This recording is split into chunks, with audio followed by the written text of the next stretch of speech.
শারীরিক প্রতিবন্ধী রানা ও মুনতাহারের ভালোবাসা যেন সিনেমার গল্পকেও হার মানায়। ফেসবুকের মাধ্যমে পরিচয় ঘটে রানা ও মুনতাহারের। মাত্র 3 দিন কথা বলার পরেই একজন আরেকজনের প্রতি ভালোবাসার প্রস্তাব দেয়। আর 22 দিনের মাথায় হয় তাদের বিয়ে। রানা শারীরিক প্রতিবন্ধী হওয়ায় মুনতাহারের পরিবার ভালোবাসার সম্পর্ক মেনে নেয় না। তবুও পরিবারের সবাইকে ছেড়ে দিনাজপুর থেকে চলে আসেন নরসিংদীর রানার কাছে। আমি তার হাতে হাত রেখে প্রমিস করতেছি, এই ভিডিওটা হয়তো সারা বাংলাদেশ দেখবে। আমি কখনোই তারে ছেড়ে যাব না। না, ইনশাল্লাহ যতদিন আমার এই দেহে প্রাণ আছে, আমি যদি পাগল না হই, যদি আমি সজ্ঞানে থাকি, কখনোই তার আমি ছেড়ে যাব না। রানা ও মুনতাহারের প্রেম কাহিনী লাইলি মজনুর থেকেও কম নয়। রানা একজন শারীরিক প্রতিবন্ধী, হাঁটতে পারেন না এবং তার শারীরিক কাঠামো সাধারণ মানুষের থেকে ভিন্ন। 2 পায়ে দাঁড়ানো অসম্ভব, তাই 2 হাতে ভর দিয়েই চলাফেরা করতে হয় তাকে। আল্লাহ তাআলা যেহেতু আমাকে মানুষ হিসেবে সৃষ্টি করেছে, তো বিয়ে আমার জন্য খরচ যে এই হাত কোনোদিন আমি ছাড়বো না। যতদিন আল্লাহ তাআলা আমাকে বাঁচিয়ে রাখে, তার হাত আমি এভাবেই সবসময় ধরে রাখবো। কিন্তু মুনতাহার রানার বাহ্যিক চেহারা নয়, ভিতরে সুন্দর মনকেই ভালোবেসেছেন। তার কাছে প্রতিবন্ধকতা কোনো বাধা নয়। মানুষের সৌন্দর্য থাকে তার মনে, তার কাজে। তার আর আমার মধ্যে পার্থক্য এটাই, আমি আমার নিজের পায়ে দাঁড়াইতে পারি, উনি নিজের পায়ে দাঁড়াইতে পারে না, এটাই পার্থক্য। কিন্তু আমিও মানুষ, উনিও মানুষ। আমি ওনারে কখনো শারীরিক প্রতিবন্ধী বা কোনো কিছু আমি কখনোই মনে করি না। আমি মনে করি ও একটা মানুষ, ওর ভিতরে যে আত্মাটা সেটা তো প্রতিবন্ধী না। হইতে পারে তার সে বাহ্যিকভাবে আমাদের মতো স্বাভাবিক মানুষ না, কিন্তু তার ভিতরের আত্মাটা, তার মন মানসিকতা অন্যান্য অনেক মানুষের চেয়েও ভালো। নেই দুইজনের মধ্যে কোনো অভিযোগ, আছে শুধু একে অপরের প্রতি অগাধ ভালোবাসা।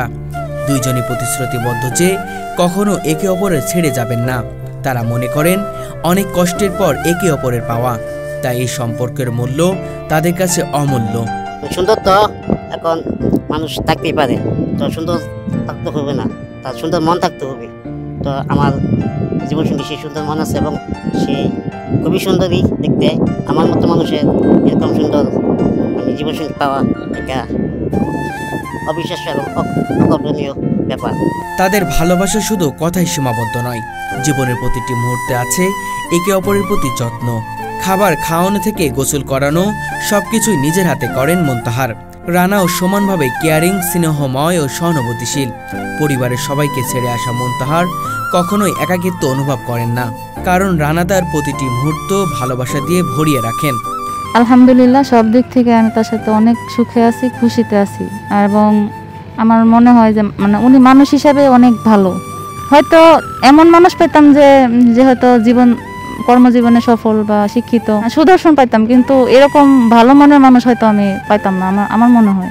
রানা মূলত গরিবের মেহমানখানা নামে একটি সংগঠন পরিচালনা করেন, যার কাজ গরিব ও অসহায় মানুষের পাশে দাঁড়ানো এবং ক্ষুধার্তদের খাবার খাওয়ানো।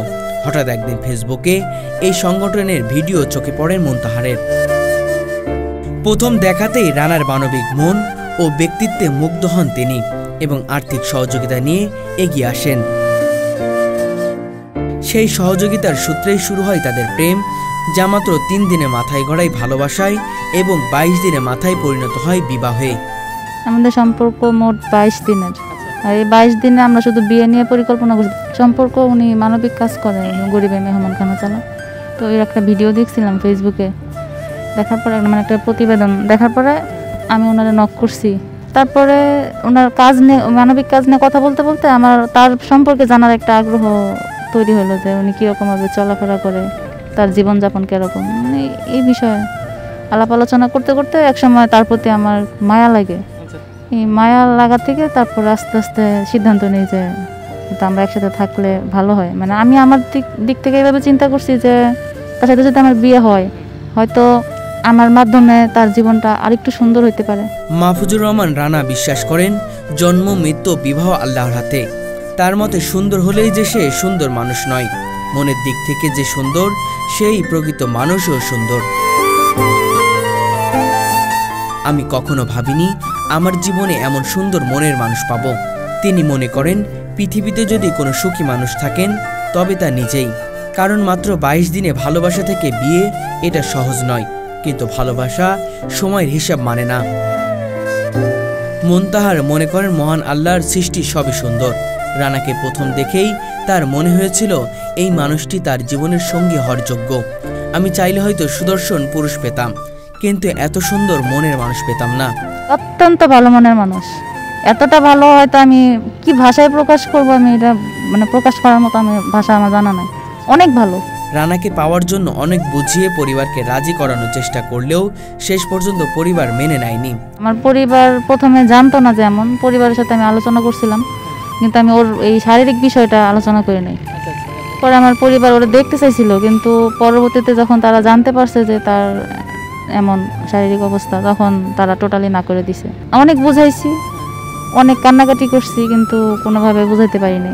তবুও তিনি আজ সুখী, কারণ স্বামী ও মানুষ হিসেবে রানা তার কাছে অনন্য।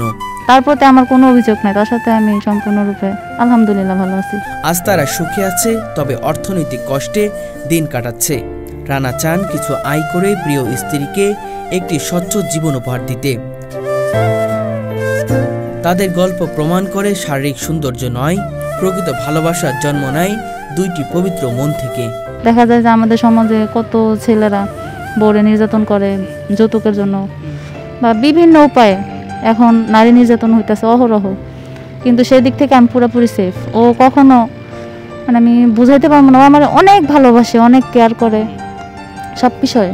আমি আমার চিন্তাও করছি হয়তো তার পাশে থাকলে আল্লাহ আমার প্রতি খুশি হবে। আল্লাহ তাআলা ওরও সৃষ্টি করছে, আমারও সৃষ্টি করছে, তো এমন একজনের পাশে যদি আমি থাকি, অবশ্যই আল্লাহ তাআলা আমার প্রতি সন্তুষ্ট থাকবে, আমি এতটুকু আশা করি। মানে এই আশা থেকে আমি এই বিষয়টা আমি নিজের দিকে আমি চিন্তা করছি যে চলে আসো। ওরাও বুঝাইছি যে দেখি আর কিছু মাস ওয়েট করো, সবাই বুঝাইতে পারি কিনা, কিন্তু ও একবার নাসর বান্দা, ও খুব তাড়াহুড়া করতেছিল বিয়েটা করার জন্য, পরে চলে আসছে। না, ভুল তো এটা ঠিক, পরিবার ছাড়া কখনো এই ধরনের বড় সিদ্ধান্ত নেওয়া ঠিক না। তবে মানুষের সাথে মানে ও মানুষ হিসাবে অনেক ভালো। এদিক থেকে আমার যত কষ্টই হোক সংসার জীবনে, কিন্তু ওর দিকে তাকাইলে ও যখন দিন শেষে একটু আমার যত্ন করে, ভালোবাসে, তখন আবার সব দুঃখ ভুলে যায়। আলহামদুলিল্লাহ সব দিক থেকে আমি তার সাথে অনেক সুখে আছি। অনেক ঘাত প্রতিঘাত সহ্য করছি, এখন আছি, ইনশাল্লাহ সারা জীবন তার সাথে আমি থাকবো। ঘুরতে যাওয়ার ও নিয়ে যেতে চাই, কিন্তু আসলে আমাদের আর্থিক অবস্থা এমন টানাপোড়েনে আছি, সেরকমভাবে ঘুরতে যাওয়া হয় না। কাজের ক্ষেত্রে হয়তো বাইরে যাই, কিন্তু ঘোরার ওইভাবে এখন পর্যন্ত ঘোরাঘুরি হয় না। জি, পরিকল্পনা বিয়ের পরের থেকে আমরা করতেছি, কিন্তু কিছু সমস্যার কারণে এটা বাস্তবায়ন করতে পারতেছি না। আমরা খামার করার মানে পরিকল্পনা করছি। এখন যেহেতু উনি আমার বাইরে চাকরি বাকরি করতে দেয় না, বা এটা আমার পক্ষে সম্ভব না, কারণ ওনার তো সারাদিনে একটা লোক লাগে ওনার সেবা যত্ন করার জন্য। এই কারণে মানে আমরা নিয়ত করছি যে একটা খামার দিব ইনশাল্লাহ। আমাদের পথ চলা কিন্তু এতটাও সহজ না। মানুষ এত এই ভিডিওটা দেখবে, হয়তো দেখতে অনেক সুন্দর লাগে, কিন্তু আসলে আমাদের পথ চলা অনেক কঠিন। অন্যান্য আরও 10 জনের চাইতে আমাদের সংসার জীবনটা অনেক কঠিন। দেশবাসীর উদ্দেশ্যে আমার এই কথা, যাকে ভালোবাসেন তাকে কোনোদিন ছেড়ে দেন না।